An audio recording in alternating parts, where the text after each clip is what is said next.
Yes, BA Part 2, English Literature.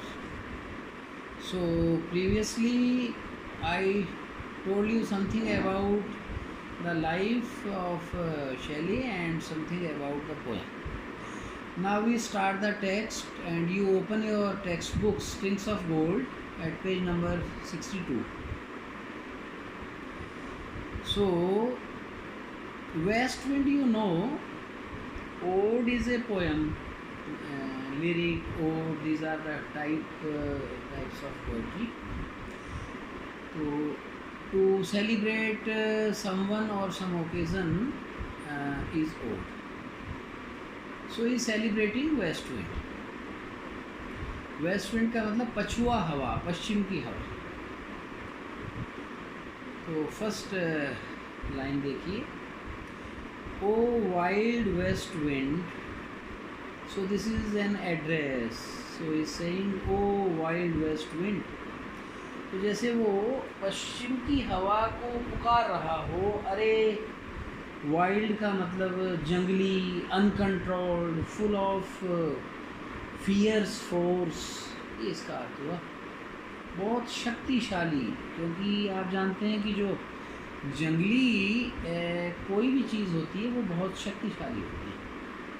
आप एक पालतू कुत्ते को देखें और जंगली कुत्ते को देखें, एक सर्कस या चिड़ियाघर के शेर या बघेरे को देखें और जंगली को देखें तो बहुत फ़र्क मिलेगा. इसी तरह से वाइल्ड यहाँ पर इसीलिए है कि ये वेस्ट विंड जो है ये भी बहुत ही अनगवर्नेबल है.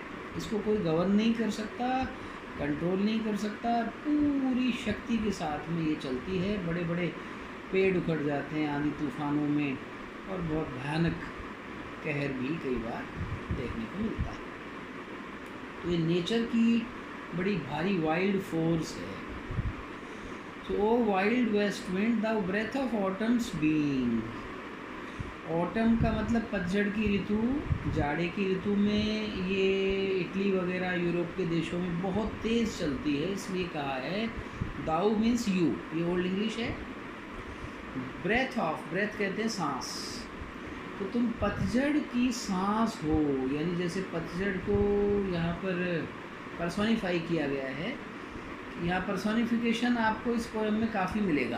पर्सोनिफिकेशन का मतलब होता है मानवीकरण, यानी जब इनएनिमेट ऑब्जेक्ट्स को हम एनिमेट मानते हैं, एक मनुष्य के रूप में चित्रित करते हैं, तो उसको मानवीकरण कहते हैं. कीट्स की ऑटम में भी आपने ये चीज़ देखी थी. तो यहाँ भी मानवीकरण है कि जैसे मनुष्य सांस लेता है, ऐसे पतझड़ का मौसम भी जैसे सांस ले रहा हो.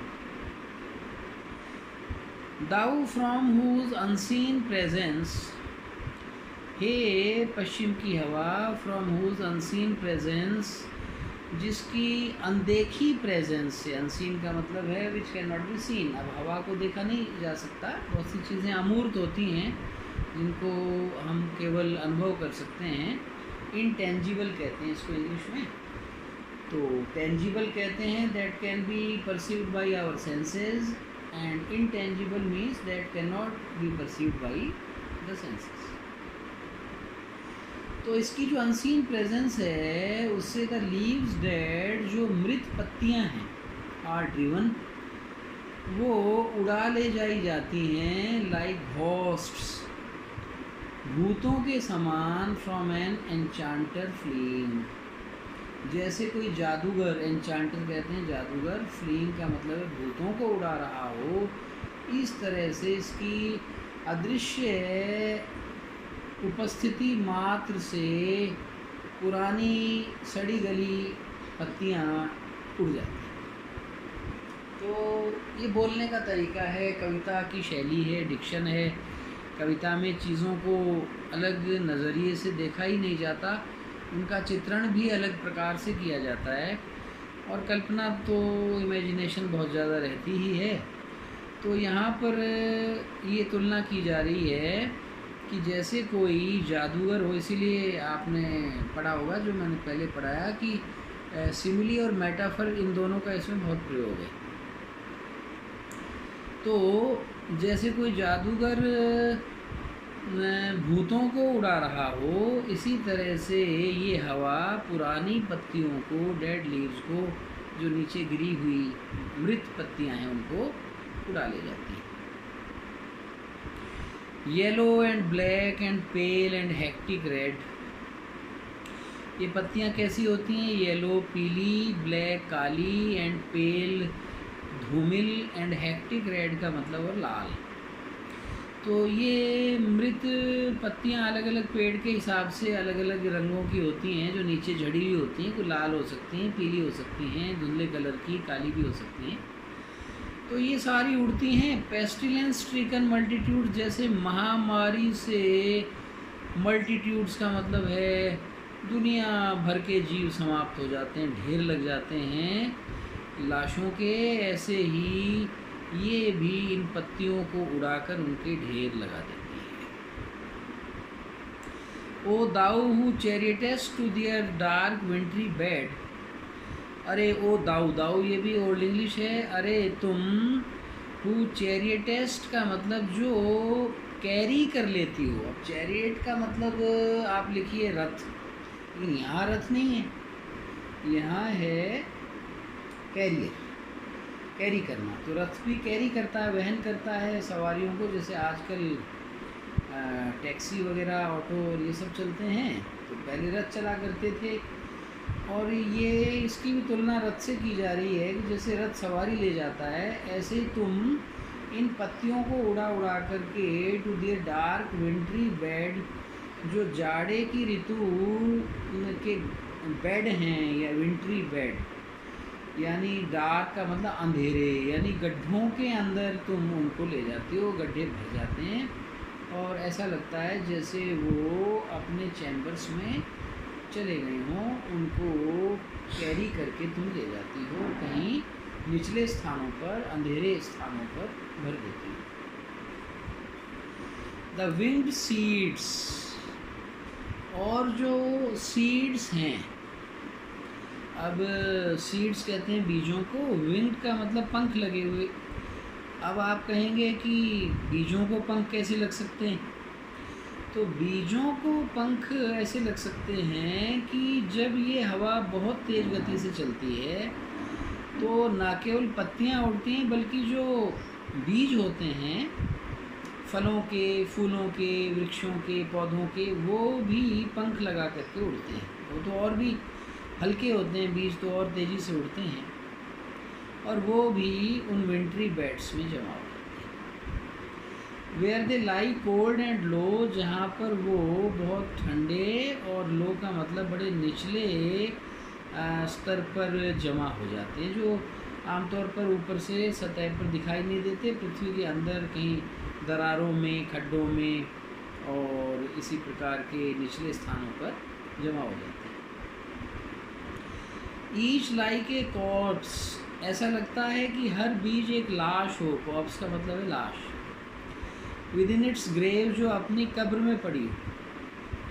लाश क्यों कहा गया बीजों को? ये सिमिली मेटाफर क्यों प्रयोग किए गए हैं, इनको भी आपको समझना जरूरी है।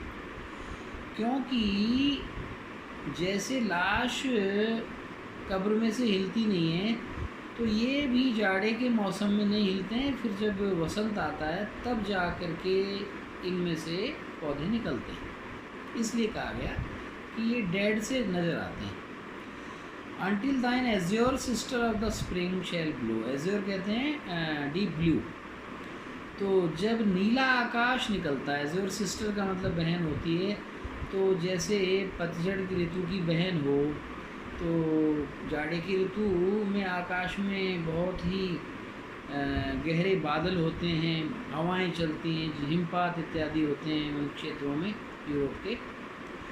लेकिन स्प्रिंग होकर के आकाश साफ हो जाता है, नीला आसमान आ जाता है, तो इसलिए कहा गया thine azure sister of the spring shall blow, जब वो बजाती है, ब्लो का मतलब है बजाना, और क्लैरियन अपना वाद्य बजाती है। Clarion is a musical instrument over the dreaming earth.